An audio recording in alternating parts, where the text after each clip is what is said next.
登場キャンペーン終了後のフィールド選び。ジャスパルと申します。アンバー渓谷登場キャンペーン2週間お疲れ様でしたってことで、今週もやっていきましょう。来週どこ行く？今回個人的には相当重要なタイミングなんじゃないかと思っておりますので、動画の投稿が遅くなり大変申し訳ございません。来週のみならず年末年始に向けてこれからしばらく関係してくるお話だと思っているので、年末年始のイベントキャンペーンで自分にとって重視したいのは何なのかってことを考えながらお話聞いてもらえたらなと思います。ちなみにパルは EX にこもることになりそうです。それでは参ります。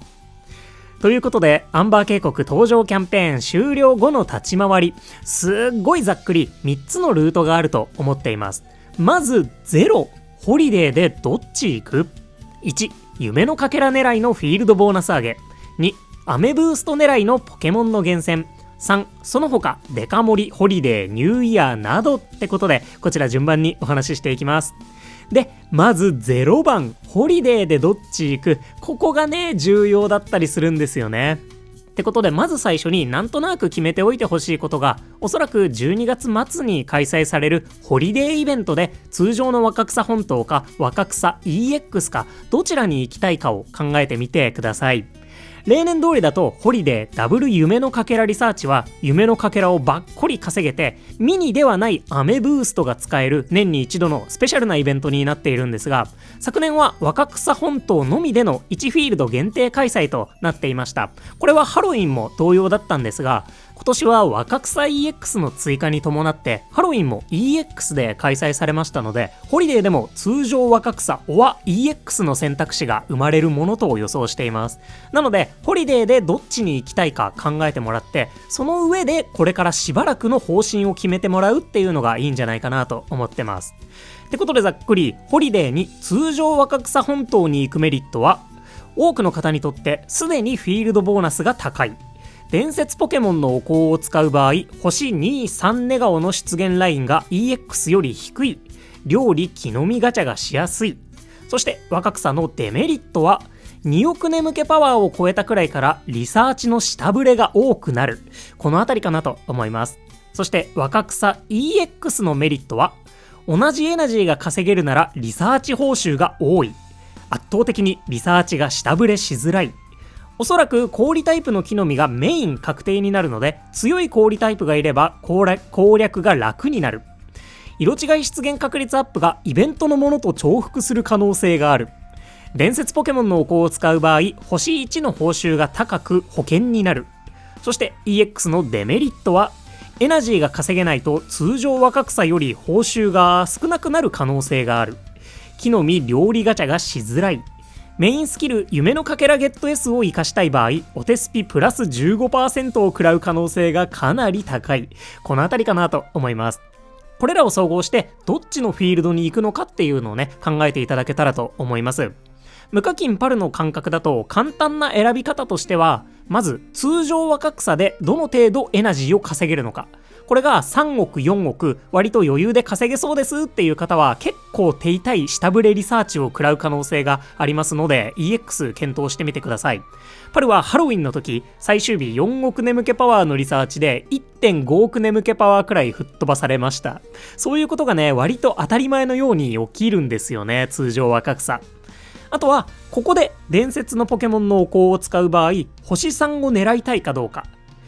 そもそもね、伝説ポケモンのお香をどれだけの方が持ち越しているのかっていうのは謎ではあるんですけど、夢のかけらが2倍3倍、場合によっては幸運のお香も使って6倍獲得できるホリデーでは、伝説のポケモンのお香を使うのにも結構狙い目のタイミングになっています。そこで星3ネガオをまだ見てないよとか、星3狙いで夢のかけらをどっちり稼げるロマンを追うんだっていう方は、通常若草本島がおすすめかなと思います。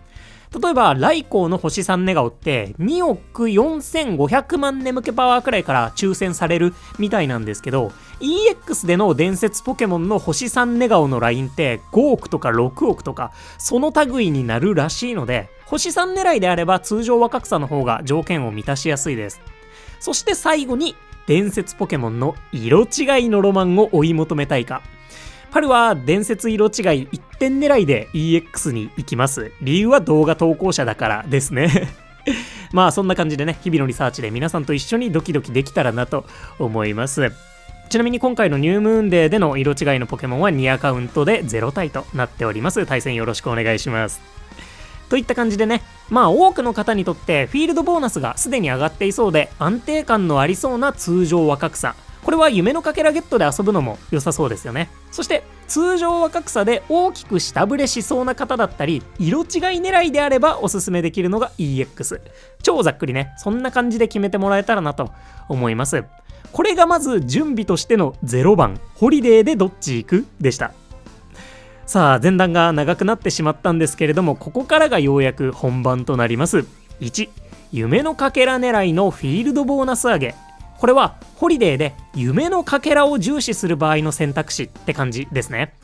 先ほどもお話ししたように、例えば伝説ポケモンの星3ネガを狙いたいんだとか EX でがっぽり夢のかけらを稼ぎたいんだって場合にはね、フィールドボーナスを意識して来週以降のフィールドを考えてみてください。で、特に重要なのは EX なんじゃないかなと思います。3ヶ月くらい前の動画でもお話ししたんですけど、フィールドボーナスの上がっていない EX って別に夢のかけらの稼げるフィールドではないんですよね。というかフィールドボーナス上がってる普通のフィールドに行く方が夢のかけら稼げます。なのでわざわざ200スリープポイント払って夢のかけらが稼げないフィールドで年一のかけらイベントを過ごすっていうのもまあまあ意味がわからないかと思うので、 EX に行くと決めた場合はフィールドボーナス上げ特に意識してみてください。まあホリデーに限って言えばね、通常若草が非常にリサーチの下振れしやすいフィールドなので、フィールドボーナス 0% の EX でも氷タイプ次第では追い抜くこともできるだろうなと思うんですけど、より夢のかけらを重視するのであれば今のうちから計画的にフィールドボーナスを上げておきましょう。特にね EX に行くには EX チケットが必要になるので、今のうちに11月分のチケットをどこまで買っておくかっていうのももう考えていかないといけないんですよね。無課金の場合はなおのこと。今月の分をまだ買っていなければ11月の3枚と12月の3枚で今から年明けまでの6週間毎週 EX に行くことができますし、ホリデーで料理木の実ガチャをしたいんだっていう方にも必要になってくるので、 EX チケットの交換計画をスリープポイントとも相談しながら考えてみてください。そんな1、夢のかけら狙いのフィールドボーナス上げでした。続いて2、アメブースト狙いのポケモンの厳選。こちらはホリデーのアメブーストを重視する選択肢ですね。ホリデーでは毎年ミニではないアメブーストが開催されております。ミニよりも夢のかけらの消費量は多くなるんですが、昨年は1日アメ500個まで使用することができました。これを無課金的には無限と読みます。かけらが許す限りポケモンたちを一気に育てるチャンスとなるので、例えばアンバー渓谷で早速活躍してほしいタツベイやナックラーなんかを一気に育てるのにも適していますし、飴の入手が困難な伝説のポケモンを育てるのにも適しているかなと思います。まあ2025年今年はミニアメブーストの開催頻度が非常に高かったので、ホリデーアメブーストの役割っていうのは今すぐ育てたいポケモンをがっつり育てるっていうことになるかとは思います。なので今すぐ活躍してほしいポケモンをホリデーまでに探しに行くっていうフィールドの選び方もまたおすすめになりそうです。今だとポケモン的には誰がおすすめになるでしょうかね。それこそね、アンバー目線で言えばタツベイ、ミニリュウ、あとはアボカドカボチャのナックラー、石住まい、バケッチャ、他には飴の供給が少ないカモネギとか、性能次第にはなるんですけどミカルゲなんかも入ってくるかもしれませんね。カモネギはね、アンバーの新ポケが追加された時点ではまだシアング3の最終枠にいたみたいなので、最終枠狙いができる最後のタイミングになるかもしれませんね。もしカモネギが変わってなければミカルゲ追加とともにラグラージに最強の座を渡すことになるんじゃないかななんて思います。またバケッチャ、カモネギ、ミカルゲあたりはデカ盛りでもピックアップされますので、再来週のデカ盛りまで見据えてフィールド選び、フィールドボーナス上げしてみてください。そんな2、アメブースト狙いのポケモンの厳選でした。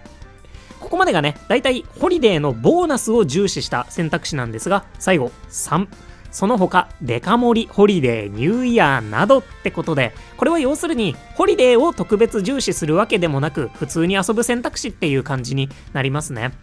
例えばアンバーキャンペーンで新ポケの厳選に満足いかなかったので引き続きアンバーで厳選しますとか、ニューイヤーキャンペーンの2週間目にはアンバーの新ポケモンたちのピックアップと料理 1.25 倍が一緒に来そうだし、アンバーのフィールドボーナスを上げておきますとか、ドリームコインもね稼げた方がいいですしね。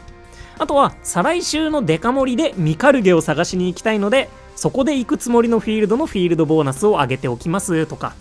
マジで今ね、年末年始のイベントに向けためちゃくちゃ多様な選択肢があると思うんですよね。今回特にホリデーが大きなイベントかなと思ってそれ中心のお話になったんですけど、こういったイベントたちのどれを重視するのかっていうのは人によって大きく異なるかと思うので、ぜひ12月1月のイベントを見据えて自分に合う選択肢を選んでもらえたらなと思います。そんな3、その他デカ盛り、ホリデー、ニューイヤーなどでした。ってことでいかがでしたでしょうか。ざっくりね、夢のかけらを稼ぎに行くのか、アメブーストを重視するのか、その他の厳選を進めるのか、これらの選択肢ね、それこそアンバー渓谷登場キャンペーンで新ポケモンたちの厳選がどうなったかとかで大きく変わるところなのかなと思います。ぜひね、皆さんが来週以降どのように過ごしたいのかもコメントで教えていただけますと幸いです。私含めてね、いろんな方の参考になるんじゃないかなと思います。で、実に動画投稿者的な理由でホリデーで EX に行くつもりのパルとしては、来週から EX ご盛りをすることになるだろうなと思ってます。せっかくね行くんだったら、伝説ポケモンのお香を使うので、星に寝顔のライン3億超えとかぐらいまでは眠気パワー稼いでいきたいですし、メインアカウントはムシャーナ、サブアカウントはマルノームを編成するつもりでいるので、2体ともねお手スピプラス 15% のデメリットを食らうと思うんですよね。氷タイプ以外の2タイプしかデメリット回避できないので、17分の2、ほぼ9分の1みたいなものなので、食材 AAA 厳選みたいな感じですよ。これをね一発で引けるような気もしないので、しっかりとフィールドボーナスだけは高めておいて、なんとかなれーってするつもりですね。アンバーのポケモンたちに関してもね、満足いく厳選ができたかというと思いっきりノーなんですけど無課金なのでね、現時点での出会いに感謝して今の子たちでなんとかしますバケッチャがね EX でも出てきてくれるので、デカ盛りもバケッチャ探しのつもりで EX 行っちゃおうかなという感じですかね。ミカルゲはねどうせゲットできない今もう全然サブレもないし、本当にね、なんかの間違いでフレンドポイント10とか7とかで来てくれないですかね、ミカルゲチャンピオンシロナの初手ですからね、ないでしょうということで、チャンスと超成功と色違いに淡い期待を残したいなと思います。ってことで EX に行くためにしっかりとスリープポイントを管理してサブレ節約の日々に戻ろうかと思います。といった来週どこ行くアンバー渓谷登場キャンペーン終了後のフィールド選びでした。ということで、ここまでご視聴いただきまして誠にありがとうございました。お相手パルでした。よろしければ動画にグッドやハイプ頂戴できますと動画制作の励みとなります。いつもたくさんの応援本当にありがとうございます。コメントもお待ちしております。それではアンバー渓谷登場キャンペーン最後まで皆さんに素敵な出会いがありますように。そして来週はデカ盛りに向けてしっかりと食材を集めていきましょう。来週も元気にいってらっしゃい。またね、バイバーイ。